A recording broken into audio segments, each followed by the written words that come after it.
Edition at sa araw na ito ang topic na natin sa Red Angels. So, may Guardian Angels na tayo. Ngayon po sa ating talata which is from Hebrews chapter 1 verse 14. Sabi ko ito basahin po. And not all angels, ministering spirits sent to serve those who will enjoy salvation. So, ano po bang ating mas matutunan, mas magyan ang kahulugan ng ating devotion para sa ating dito ay pagdalangin sa ating mga teaching. So, una po, sabi ko dito basahin ko po, believers do not have guardian. So, sa Biblia po, hindi po kasama sa Biblia or hindi ko tinuturo ng concept of personal guardian angels as ang tinuturo. So, tandaan po natin that the angels are God's servant to carry out His will and personal protectors for every living beings.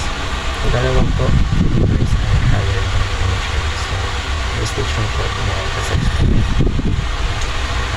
the special position of believers in God's creation. So, kaya po tayo mga tao, especially those redeemed through Jesus Christ and created in the image of God and will one day judge angels aside po yan sa 1 Corinthians chapter 6 verse 3. Therefore po, believers are being ministered by angels.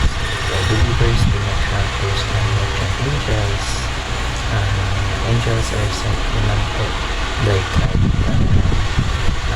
to serve and assist His people according to His will goals as we read sa ating talata which is from Hebrews chapter 1 verse 14. So, paano po natin makakita ng mga tutuan na ito na po tayo dadakas sa ano po, treat angels as servants of God. So, acknowledge po natin angels for their role in carrying out God's will, but do not worship or elevate them angels. So, they are servants of God just as believers are.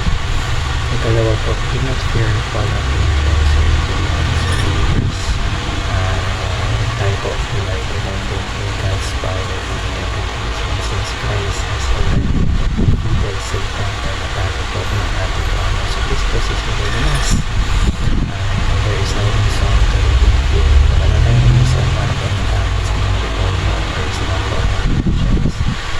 Tayo po nagtiwala sa ating Panginoon.